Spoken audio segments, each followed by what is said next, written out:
Y continuamos en Viernes al Sur, estamos hasta las 20 horas en la Radio Pública de Avellaneda y en el día de hoy tenemos el honor de contar con un gran entrevistado, una persona que en este momento está cumpliendo un rol importantísimo dentro del gobierno nacional, a quien le damos la bienvenida. Se trata de Carlos Montero.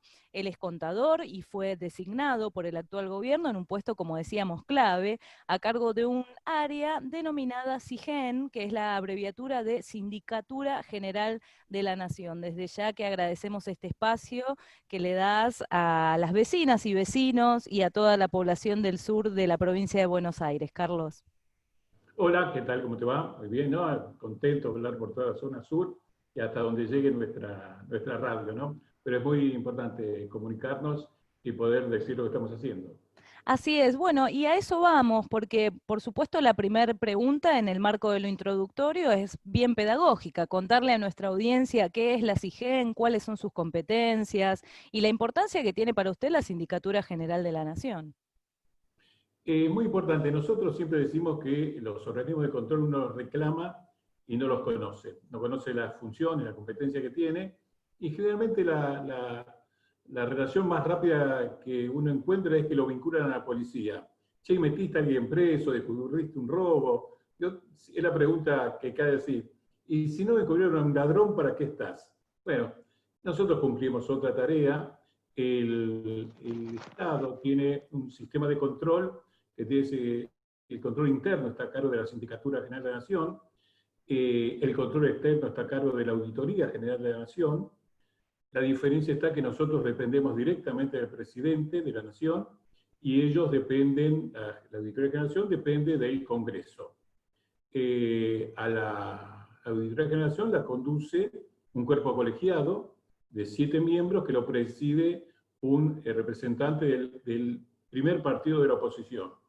Y nosotros somos un cuerpo unipersonal que nos designa el presidente de la Nación y respondemos directamente y le mandamos los informes a él. A mí me acompañan 3 adjuntos, pero que la firma final de todas las decisiones la tomamos nosotros. El presidente de la Nación en esta oportunidad, Alberto Fernández, tuvo una distinción para conmigo, que me hizo jurar con los ministros. No es habitual que el síndico general de la Nación jure con los ministros. Creo que indicó la importancia que para él tiene el control.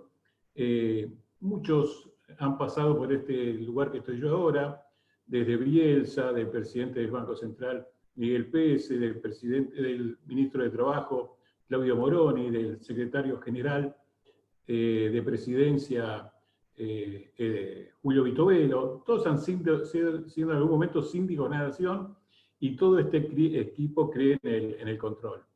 Pero nosotros tenemos un control de colaboración, no de buscar ladrones. Nosotros tenemos una tarea muy importante, es que el presidente logre los objetivos que se planteó y que se comprometió en su campaña electoral. Y para eso nos designa. Tenemos que ver la forma como el Poder Ejecutivo, los ministros, los organismos descentralizados, las empresas del Estado, cumplen los objetivos que se planteó el presidente.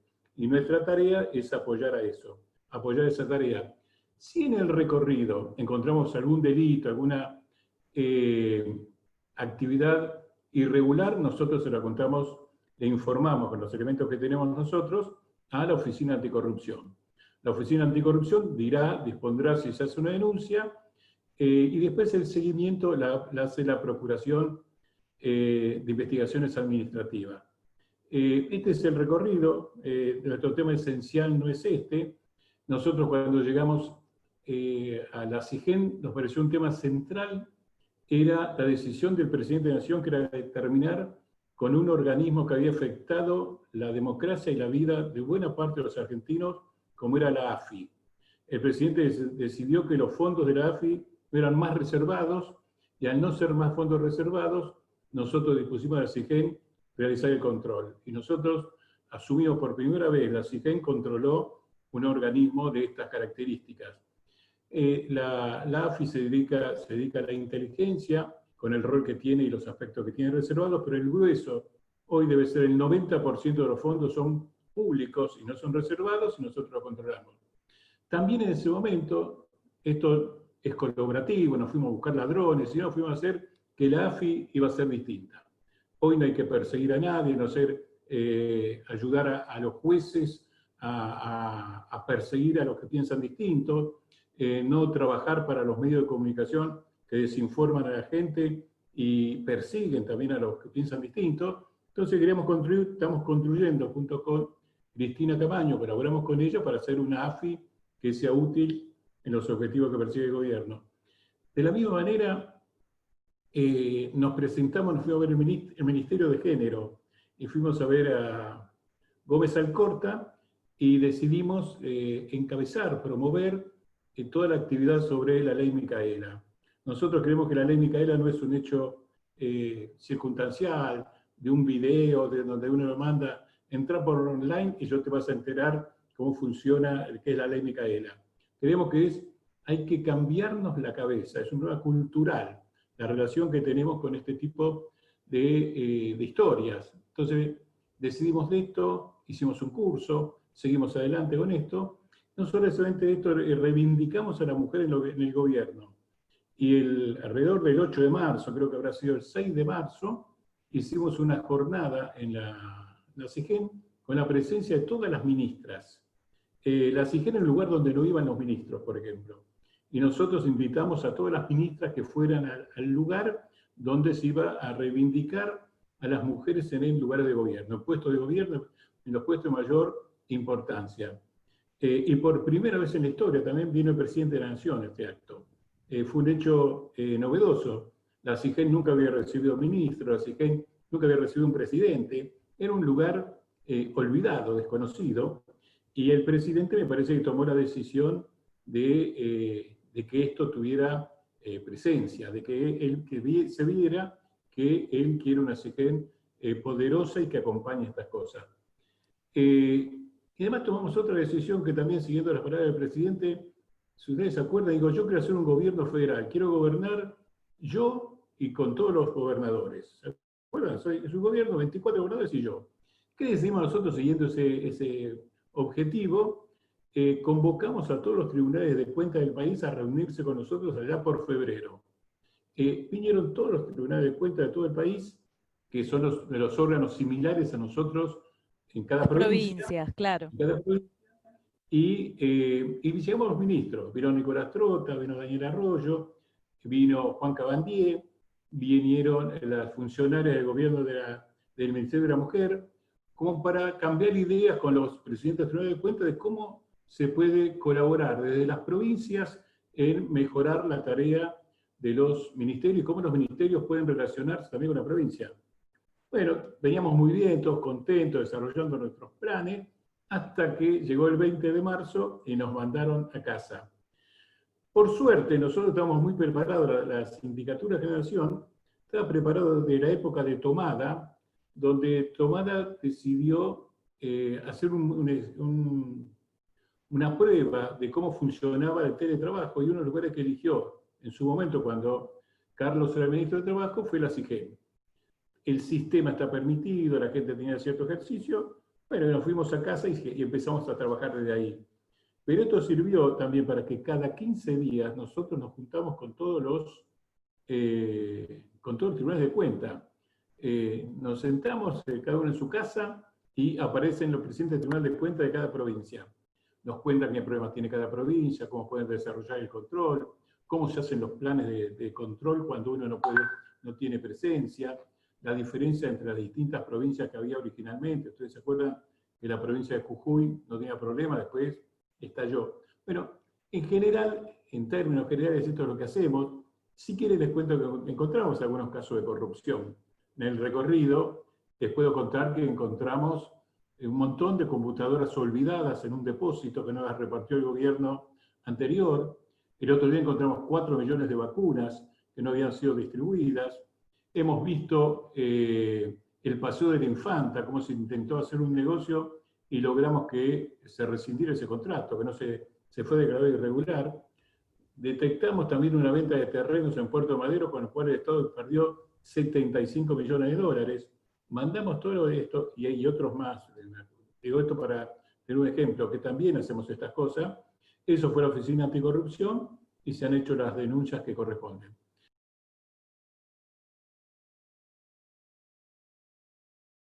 En el Centro de Profesionales de órganos de control y regulación estatal que presidí este año, del cual yo formé parte, que hemos recorrido mucho, dado charlas en muchos lados y demás, había un apotegma, por decirlo así. Fortalecer el control, jerarquizar el control para fortalecer el Estado. Si bien yo creo que ya fuiste contestando esto que pregunto ahora, me gustaría si podés ampliarlo. ¿Qué significa? ¿A qué apunta jerarquizar el control y por qué fortalece al Estado? No, es muy importante la pregunta que haces, Ignacio, además tiene que ver con nuestra historia. Ustedes saben, yo fui gerente general de la Auditoría de Generación y armamos en su momento, hace unos cuantos años, cuando éramos chicos, el Centro de Profesionales de Organismos de Control Estatal. Porque teníamos un objetivo, que era contar para qué sirven los organismos de control, para que no nos confundieran, que no éramos la policía, no éramos la fiscalía, no éramos la justicia, nadie sabía de qué se dependían. Entonces decidimos salir a contar para qué está la SIGEN, para qué está la AGN y para qué están las unidades de auditoría interna de cada ministerio. Y ahí, charlando, cuando volvimos en algún momento, tomamos este tema de que hay que jerarquizar el control para fortalecer el Estado. Por ahí lo que parece una frase, un eslogan de campaña, tiene que ver, y esto tiene mucho que ver con la gestión anterior. Fortalecer el Estado no es un detalle. Nosotros quienes pensamos de determinada manera, queremos un Estado fuerte para que tenga protagonismo. Es necesario que en la actividad general de la vida de los argentinos, cuando se aparecen los desequilibrios, las injusticias, aparezca el Estado para poner orden a determinadas cosas. Y en esta tarea nosotros tenemos que tener un Estado que sea eficiente, que funcione bien y que tenga fuerza, porque se sienta frente a sectores poderosos.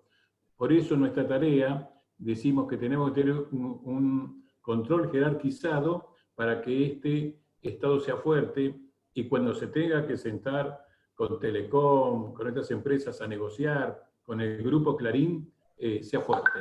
Nosotros necesitamos que el Estado sea fuerte. Y la idea es, desde los organismos de control, ayudar a fortalecer este Estado. Por eso esto que empezó con una consigna casi de campaña de nuestro centro de estudios, sirve a lo que hacemos todos los días. Nosotros llegamos, y yo dije el primer día que se hizo un acto en la SIGEN, que veníamos a esto. Veníamos a jerarquizar el control porque queríamos tener un Estado fuerte y no queríamos tener un Estado ausente. Y esto es un problema ideológico, sin duda ideológico. Le recordamos a la audiencia que estamos conversando en este momento con Carlos Montero, él es el actual titular de la SIGEN. Sí, Ignacio. No, brevemente, la visión de los pocos que tienen información sobre el control se enfoca en la legalidad, si se controla la legalidad de los actos de gobierno. Pero me parece que es tan importante como eso, y pediría si el contador Montero lo puede explicar, ¿qué es el control de gestión? ¿Qué es el control de gestión y qué importancia tiene el control de la gestión del Estado? Sin perjuicio de controlar contablemente, administrativamente, la legalidad de los actos. ¿Qué es eso del control de gestión? No, precisamente es la diferencia que nosotros queremos mostrar. Es verdad que nosotros vemos, si todos los temas se han hecho bien, legalmente bien, se han cumplido los pasos, si se han registrado bien, se han intervenido las partes que tienen que intervenir, pero hay una cosa que es la gestión. Digo, ¿y qué es la gestión? Cumplir los objetivos que tiene el gobierno. ¿Quién conduce? ¿Quién fue elegido por el pueblo? Sea quien sea, que si dentro de 4 años cambia de gobierno, quien esté en nuestro caso debe ayudar a que su gobierno cumpla los objetivos.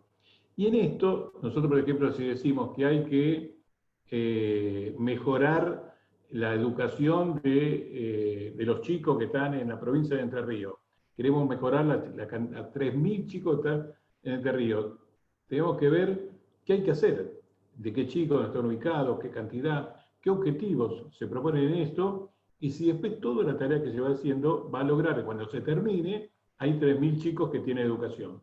Si al final de esto no se robó nada, se cumplió con la legalidad, todo esto, pero no le damos educación a los 3.000 chicos, es un fracaso, es un fracaso. El tema central es que nosotros eduquemos a los chicos, que hagamos vivienda para 500 familias, que hagamos caminos que soporten los camiones, que lleguen a tiempo, que funcionen, que no estén mal hechos, pero tienen que unir una ciudad con otra. Este es el objetivo.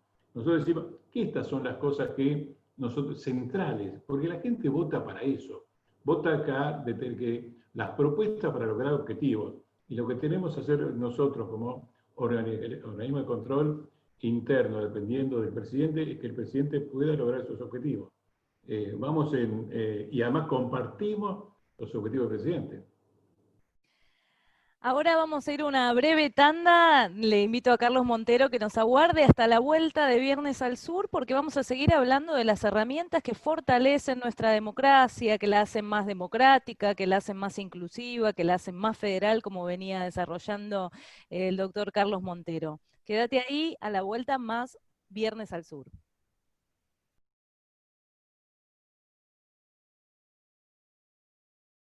Continuamos con Viernes al Sur, con la entrevista a Carlos Montero, titular de la CIGEN, Organismo de Control Interno del Estado, muy importante. La pregunta que te quería decir hacer hace un ratito era que vos nos habías hablado de una serie de objetivos en positivo que tenías, que te había pedido el presidente al respecto de tu rol en la CIGEN, que era controlar que los distintos ministerios cumplirán con los objetivos que se propone el Poder Ejecutivo, con el cual se comprometió con toda la sociedad, tanto en la campaña electoral como en los diferentes discursos, tanto de celebración como ante el Congreso. En ese sentido, lo que te quería preguntar es si lo que encontraste de la gestión anterior te trabó en esos objetivos, en el sentido que le tuvo que desviar en función de revisar mucho lo que había acontecido para poder hacer efectivo tu trabajo.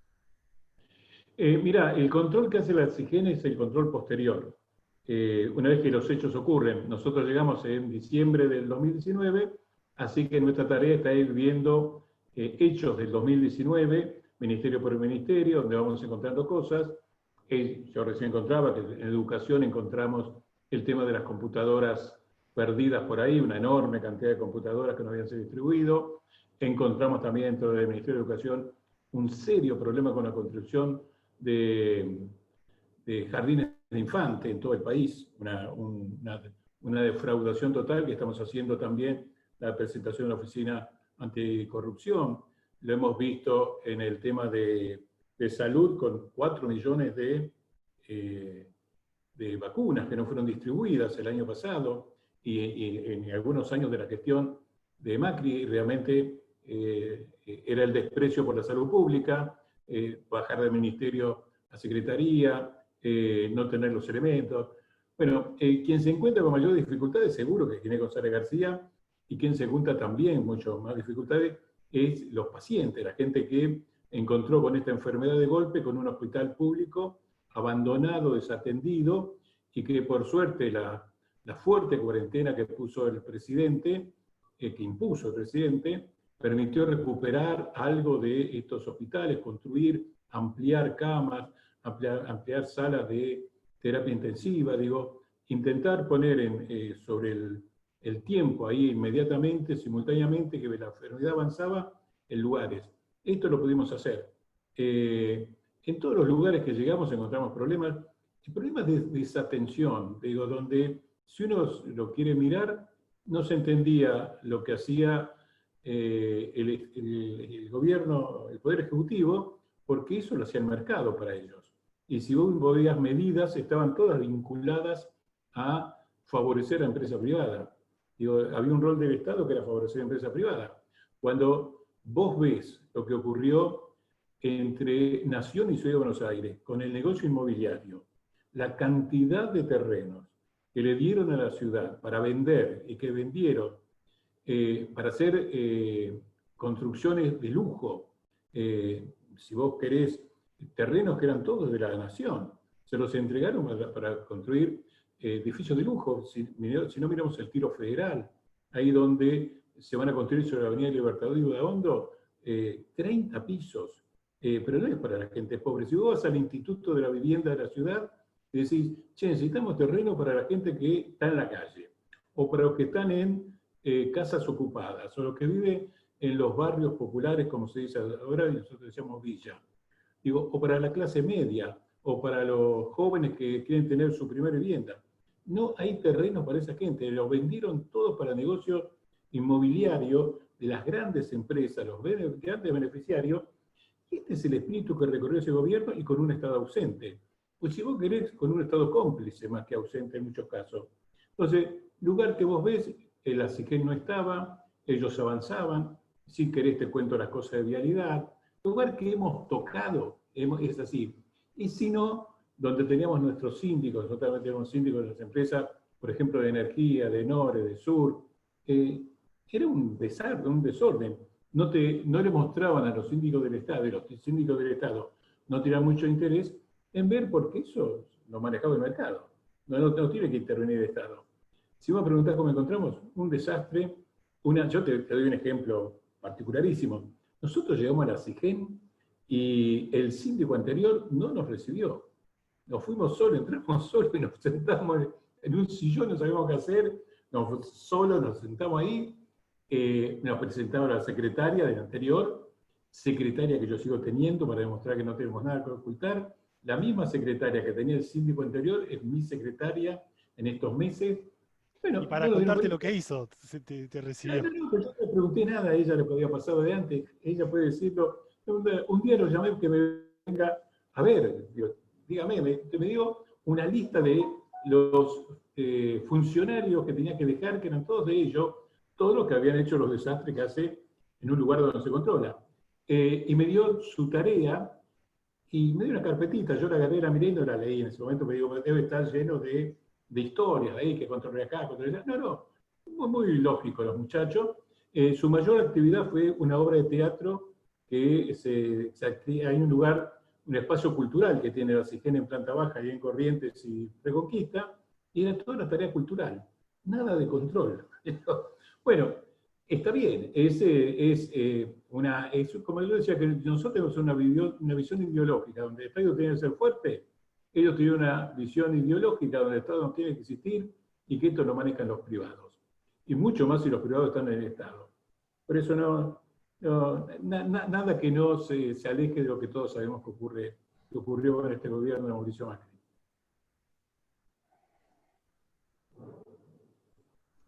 Carlos, yo soy una humilde militante peronista y siempre sostuve que Macri, cuando asumió como intendente de Cava y agarró el catastro, hizo lo que quiso. Y terrenos vienen robando la gente del PRO hace mucho tiempo. Según mi humilde criterio, digamos que lo que hizo en Capital, Macri después lo incrementó en lo que fue Nación. Yo te escucho, ¿no? Y trato de que no me duela el estómago, y sé que uno lo trata de suavizar, pero es dolorosísimo lo que han hecho estas bestias. Paso a hacerte la pregunta. Es decir, la SIGEN trabaja en el presente para el futuro, según lo que entendí. ¿Cómo nos enteramos nosotros, los ciudadanos, nosotros y nosotras, nosotres, ciudadanos comunes, de qué trabajo están haciendo ustedes y con qué cosas se encuentran? ¿Tenemos página? ¿Tenemos un lugar donde podamos recurrir para saber qué están haciendo? Sí, mira, la SIGEN tiene todos los sistemas de comunicación de todo el mundo. Antes no se comunicaba nada, porque no decía que había nada que hacer. Vos entras en nuestras páginas de SIGEN, vas a encontrar toda la información. Hay una parte de prensa también nuestra. Y después, nosotros hemos tocado algunos temas que han tenido trascendencia pública. Cuando fue la intervención de Vicentín, ¿se acuerdan? Nosotros por única vez vulneramos la cuarentena. Y 11 funcionarios de SIGEN se trasladaron a Avellaneda, no a Avellaneda de ustedes, sino a Avellaneda de Santa Fe, en lugar de todo Vicentín, y 3 días nos dejaron trabajar, a los 11 funcionarios. Los funcionarios se vinieron maltratados por Vicentín, por toda la gente, pero lograron acumular una serie de información que fue presentada a la justicia en 3 informes que fueron entregados al presidente de la Nación, donde se muestra todo lo que era Vicentín, la maraña de empresas, todo lo que hacían para evadir impuestos, hacer negocios non santos, llevarse la plata del país, todas las cosas que sabemos que han hecho estos tipos. Esos informes fueron a parar a la justicia, esos informes fueron también al Senado, donde hay una comisión que está revisando las relaciones del Banco Nación con Vicentín, y tuvo presencia pública. La denuncia de las 4 millones de vacunas que hizo Inés González García tiene presencia pública. Nosotros hicimos una tarea que yo considero también de suma importancia, pero que no es la principal tarea del hecho, sino que en el tema de la renegociación de la deuda, siempre lo que se cuestionó en la renegociación de la deuda, y por eso estuvieron procesados algunos funcionarios de la época de la Rúa, y que volvieron a repetirse con Macri, como era Sturzenegger, era por las comisiones que se le pagaban a los intermediarios. La ley que permitió al gobierno reestructurar la deuda, que fue votada por unanimidad prácticamente, incluyó la presencia de la SIGEN en 2 oportunidades, que es precisamente donde se pagaban y se elegían a los intermediarios. A nosotros nos parece que era un hecho inédito también. Nunca la SIGEN intervino, ni nadie intervino en una renegociación de la deuda externa. A nosotros nos pareció muy importante. Cuando ocurrió el hecho, también apareció en los diarios, hicimos una tarea como corresponde, no aceptamos todas las cosas, y pudimos ayudar a que esto se resolviera de la mejor manera.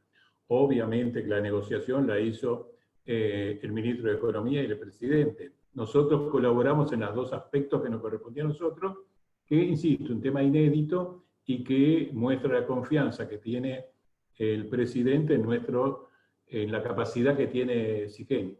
Después, la comunicación también es una cosa que siempre falla. La información nuestra tiene acceso público. Los medios nos piden permanentemente nuestros informes. Los legisladores, los diputados y los senadores nos piden informes. Nosotros se los damos. Cualquier persona que quiera pedir, le damos los informes. No tenemos problema. Colaboramos con la justicia cuando nos piden nuestros informes. Hacemos toda la tarea y estas cosas se comunican frecuentemente. Lo que no queremos hacer de la SIGEN un show periodístico.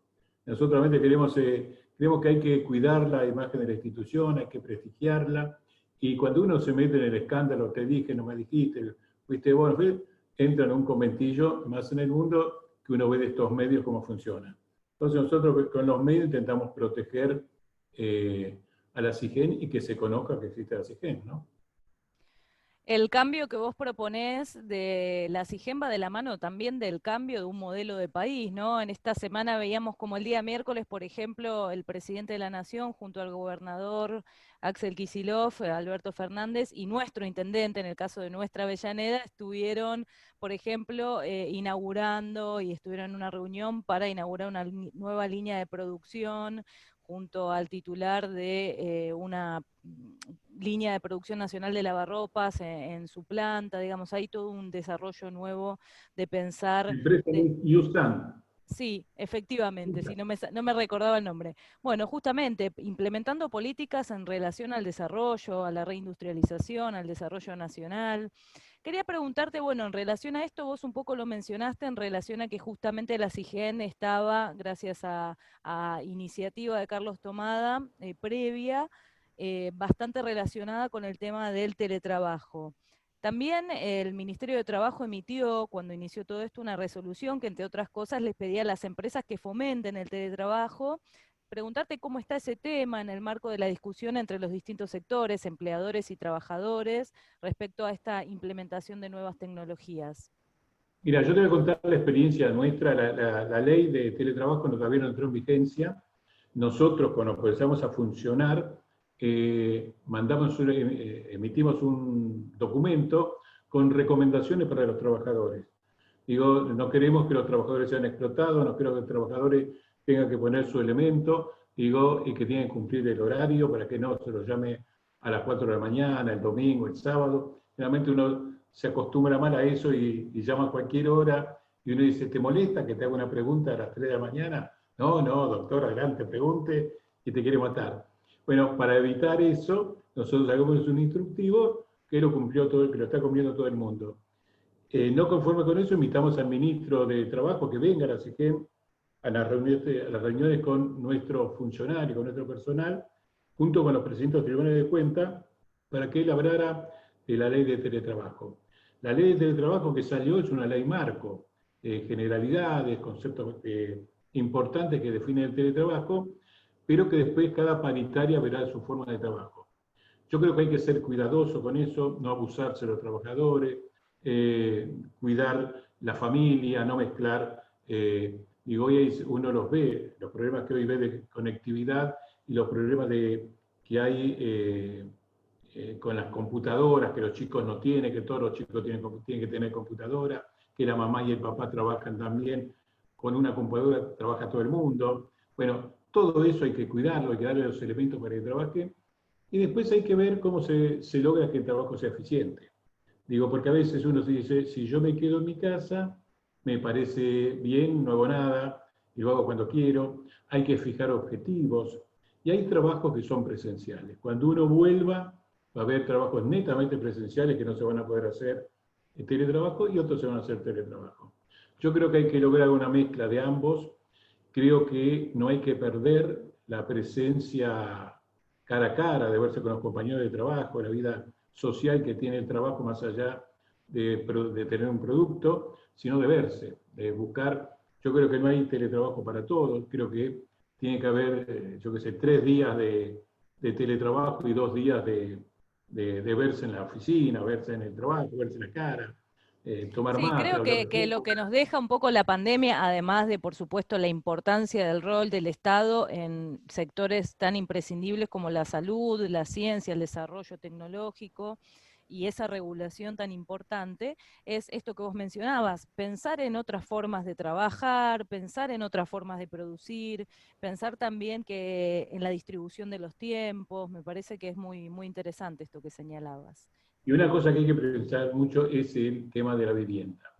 Yo digo, hoy por hoy es un tema central pensar cómo vive la gente.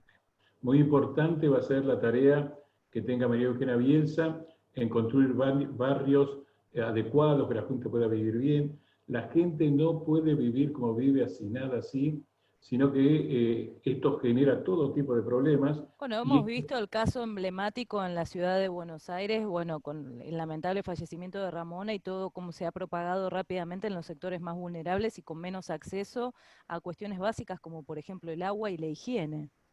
Por eso digo que es un tema central. Digo, esta pandemia puso en escena, en el escenario, a todos los problemas que otros ocultaban o que no miraban.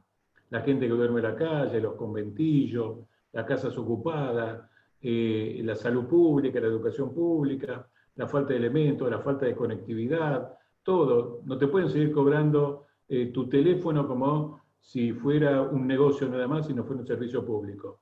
Todas esas cosas hoy se pusieron en escena y esas cosas hay que cambiarlas. Algunas cosas van a cambiar, otras cosas vamos a tener que pelear para cambiar. Hoy la televisión decía que en Estados Unidos, México y no sé dónde más estaban preocupados por la medida que tomó el gobierno de quitar servicio público, la telefonía, internet. ¿Cómo va? ¿Quién va a estar de desacuerdo? Solamente las empresas. ¿Quién va a estar? Además, quienes somos padres, por ejemplo, necesitamos de las tecnologías para en este momento de urgencia, por ejemplo, poder continuar educando a nuestros hijos, a nuestras hijas, a nuestros hijes.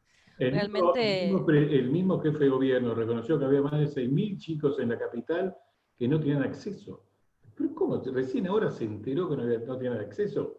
Y la forma que se les ocurrió es poner el cartel de pobre y mandarlos adentro de una escuela que se contagien padres, madres, chicos, maestros, todo. Digo, por eso digo que había una etapa que es como siempre dice, cuando hay una crisis es una oportunidad. Bueno, aprovechemos esta oportunidad para que no nos pase esto. Cuando alguien quiere hablar mal del hospital público, recordemos lo que pasó acá, recordemos que todos terminaron dentro del hospital público, con plata o ni plata, yo qué sé cuánto. Pero tienen plata cuando alguien viene de viaje, llevarlo a los mejores hoteles. Pero jamás se le ocurría llevar a un hotel, aunque sea de cuarta, a la gente que duerme en la calle. A la gente que duerme en la calle hay que llevar a un parador donde vos sabés cómo funcionan los paradores. Llevar a un hotel, si un señor que tuvo la osadía de irse en plena pandemia a Europa y hoy vuelvo a tener que poner un hotel de 5 estrellas, bueno, poner en un hotel de 1 estrella a la gente que duerme en la calle. No la dejes olvidada. Ustedes vayan en la ciudad de Buenos Aires, sigue habiendo tanta o más gente que la veía en la calle antes. Y hoy con frío, lluvia, todo eso, hay hoteles para los vivos que se fueron a hacer pavadas afuera, y no hay ningún hotel, a pesar de cuarta, para la gente que está en la calle. Digo, es un Doctor problema. Montero, interrumpo para hacer una pregunta última, por lo menos para mí, no sé cómo andamos de tiempo, por eso interrumpí un poco. Para completar el panorama que diste sobre el control interno del Estado, los ministerios, los entes descentralizados, etcétera, tienen auditorías internas. ¿Qué competencias tienen las auditorías internas? ¿Qué misión? ¿Qué funciones? Como de costumbre, es muy buena la pregunta.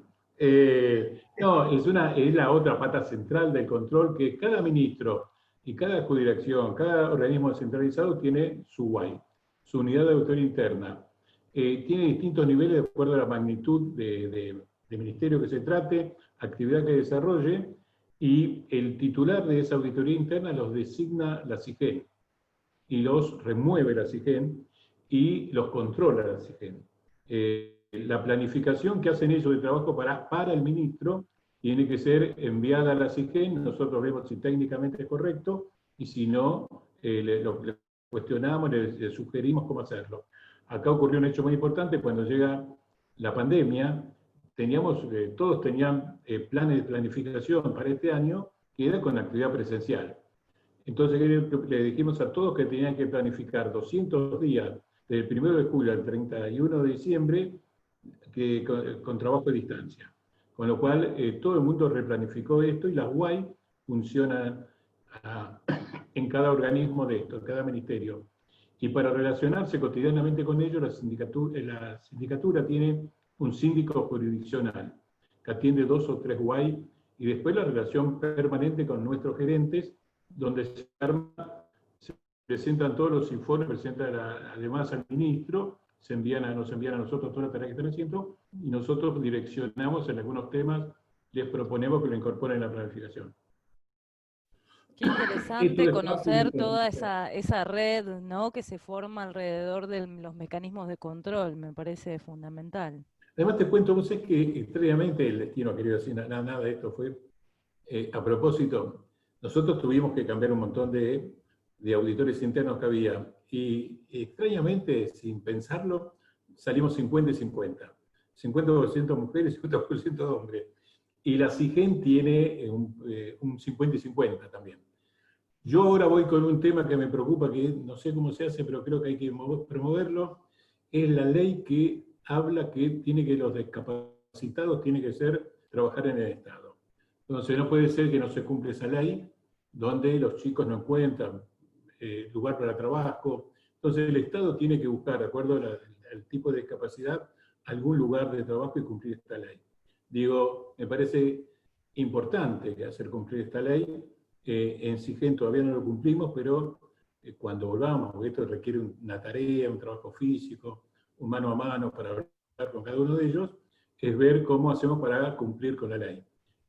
Hay un organismo del Estado que depende precisamente de Presidencia de la Nación, una agencia de discapacidad, que, si ustedes se acuerdan, en la gestión anterior le sacó todos los subsidios a todos, porque había algunos que estaban mal y los dejaron. Por las dudas, le sacó a todos. Claro. Totalmente al revés. En vez de controlar caso por caso, hizo todo lo contrario. Exactamente. Nosotros ahora estamos reivindicando esta tarea y ver cómo hacemos para que los chicos tengan trabajo en la actividad privada, en la actividad pública, y que sean respetados sus derechos. Es una tarea también importante de pensar por las minorías, ¿no?, que por ahí no tienen quien los defienda. Y si estamos ahí, bueno, es una buena oportunidad para ponernos esa tarea al hombro. Vamos a ver si somos exitosos. Veamos. Por lo menos vamos a intentar. Es parte de un proyecto de justicia social, ¿no?, de inclusión y de una democracia realmente diversa que incorpore a todos los sectores de la sociedad y que no los estigmatice, que no los deje afuera. Te agradecemos, Carlos Montero, muchísimo esta entrevista que nos diste esta tarde. Yo por lo menos aprendí un montón. Imagínense que esto desde la filosofía no sabemos mucho de qué se trata, todas estas áreas del Estado, y está buenísimo además que le podamos acercar a nuestra audiencia de primera mano, bueno, desde distintos puntos, cómo se está trabajando para fortalecer estos mecanismos de control interno. Te agradecemos muchísimo. Bueno, yo les agradezco la oportunidad. También es muy importante que nosotros podamos comunicar, como decía Ignacio, con nuestro centro de profesionales que armamos hace mucho tiempo. Nuestra tarea era difundir para qué son útiles los organismos de control y que no nos confundan con otra cosa, porque si no vamos a ser unos eternos fracasados. Si podemos fracasar lo mismo si no cumplimos para lo que servimos. Peor si piensan que servimos para otra cosa. Ahí vamos a fracasar, ¿verdad? Por eso digo, me parece, y yo les agradezco mucho la oportunidad para hablar de estos temas. Es necesario difundir la actividad nuestra. Así es. Muchísimas gracias. Y Gracias. me despido a toda la audiencia. Gracias, Carlos. Gracias, Tere, gracias, Ignacio, y gracias, Juan Pablo. Nos encontramos el viernes que viene, nuevamente a las 19 horas, en VAS, en Viernes al Sur, por la Autopista de la Información.